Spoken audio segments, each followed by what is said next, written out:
나는 다친 적도 없는데 어느 날 갑자기 아프기 시작하더니 여기저기 아프고 약을 먹어도 낫지를 않고 이게 좀 오래되니까 기분까지 이제 더 우울해지고 그래서 이제 그런 분들을 되게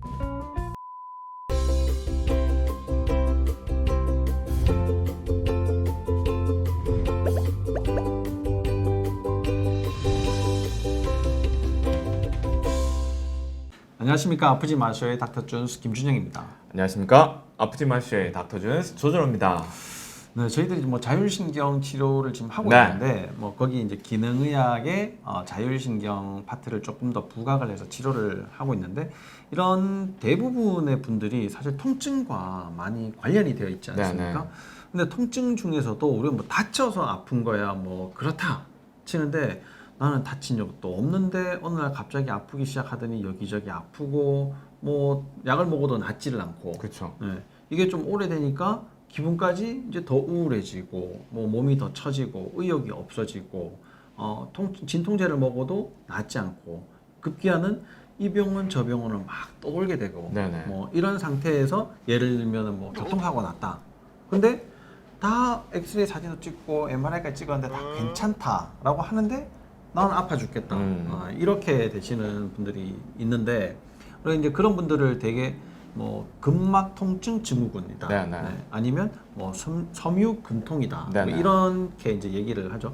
요즘 이제 부쩍 많은 숫자의 분들이 네. 섬유근통으로 이제 진단을 받게 되고 치료를 하시고 있는데 그런 분들을 위한 좋은 시간을 마련해 보면 네. 좋을 것 같습니다.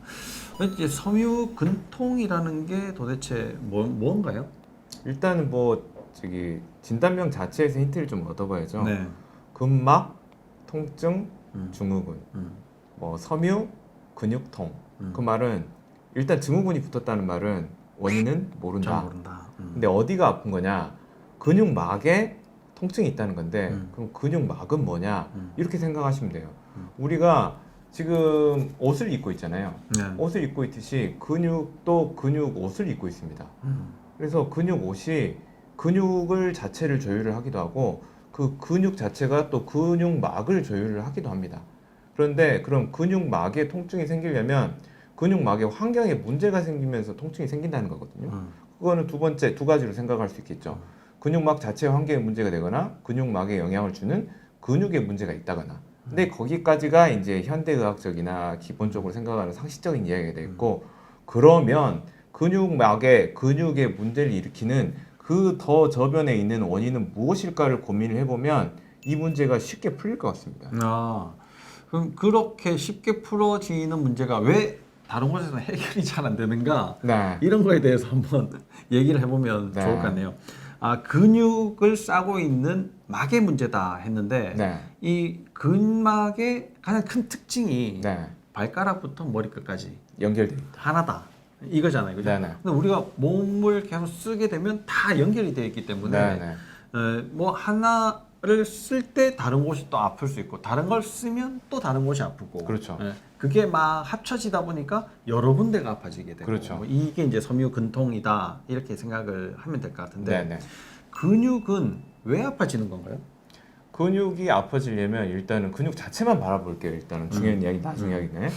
근육이 아파지려면 일단 근육 자체는 허혈성 통증이 많습니다. 말하자면 피가 근육- 없다. 그렇죠. 예. 근육이 그러니까 우리 아픈 곳이 막 찌릿찌릿하게 아프다, 뭐 바늘로 찌르듯이 아프다 이렇게 되면 어떤 신경이 자극이 되면서 생긴 통증이고, 무거워요, 뻐근해요. 이것들은 담이 걸렸어요. 그렇죠. 뭐 이런 거. 이런 것들은 근육으로 가는 혈액 순환에 문제가 되면서 생기는 허혈성 통증인데요. 그건 어떻게 생기냐면 근육이 수축을 합니다. 근육을 수축할 상황이 되면 근육이 두꺼워지고 짧아집니다. 그러면 근육도 뭔가를 받아 먹고 배출해야 살 수 있는 곳인데 뭐를 통해서 배출하냐? 혈관을 통해서 배출하죠. 근데 그 혈관이 근육들이 눌러대니까 혈관을 눌러버리니까 들어오고? 영양분도 못 들어오고 산소도 못 들어오고, 근데 근육도 대사를 하니까 찌꺼기가 많이 만들어지겠죠. 뭐 예를 들면 젖산 같은 그런 것들이 배출이 되지 못하니까 그 산이 쌓이게 남아있잖아요. 되고. 그러니까 아프게 되는 거예요. 그래서 통증을 일으키는데 그게 짧아지면 어떻게 되냐? 근육막도 같이 짧아져야 돼요. 네. 그러면서 다시 그 근육막 환경이 안 좋아지겠죠. 그게 다시 근육에 영향을 주면서 더 짧아지고 두꺼워지고 혈액순환이 안 되면서 그쪽에 흉터 조직 같은 게 생기는 거예요. 이제 네. 쉽게 말하면 그런 것들을 뭐 트리거 포인트라고 하죠. 네. 그래서 이제 대부분의 병원에서는 트리거 포인트만 열심히 치료를 합니다. 근데 결국에는 이 문제의 끝은 이 근육을 자꾸 수축시키는 원인을 찾아서 해결을 해줘야지 근육이 딱 풀어지겠죠. 이 얘기를 듣다 보니까 네. 좋은 예가 생각나는데 만약에 근육의 여기가 짧아지고 뭉쳐진다. 네, 그러면 이렇게 되지 않습니까? 그렇죠. 그럼 이렇게 딱 되면 여기가 당겨지니까 여기가 아플 거 아니에요. 그죠. 물론 여기가 아플 수도 있겠지만 네. 그러면 여기에다가 치료를 백날 해도 소용이 없을 수도 있잖아요. 그렇죠, 그렇죠. 그죠? 이걸 탁 풀어줘야지 되는데 네네. 요 치료를 잘 해야지 된다. 네.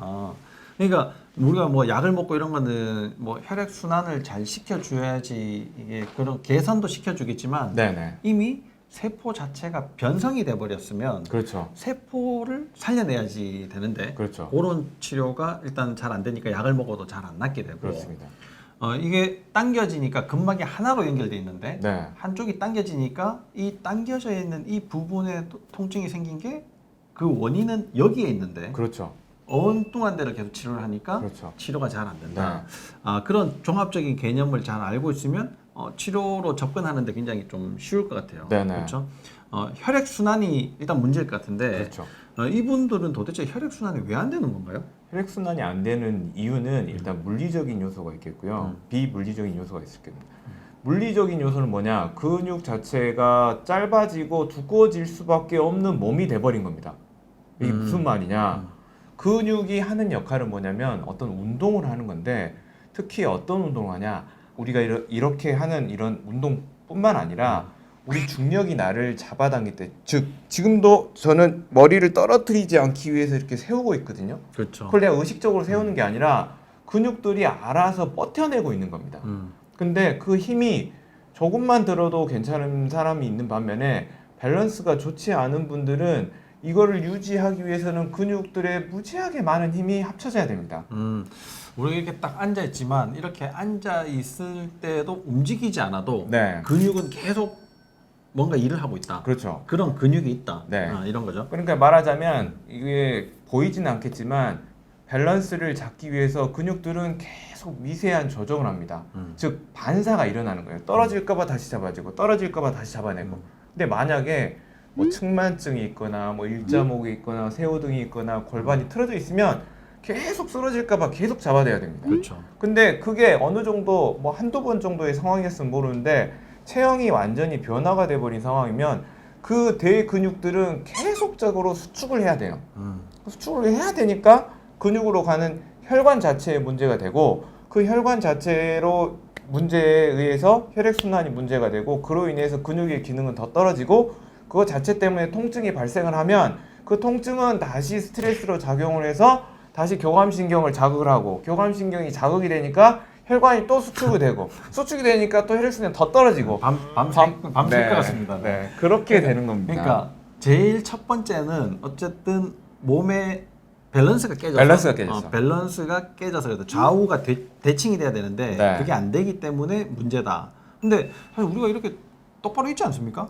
저 딱 보기에 똑바로 있잖아요. 다들 그렇게 똑바로 있는다고 생각을 하는데 네, 실체는 아니라는 밸런스가 거죠. 깨졌다는 게 도대체 무슨 말인가 네. 궁금해하시는 분들 많을 것 같아요. 아, 밸런스가 깨졌다.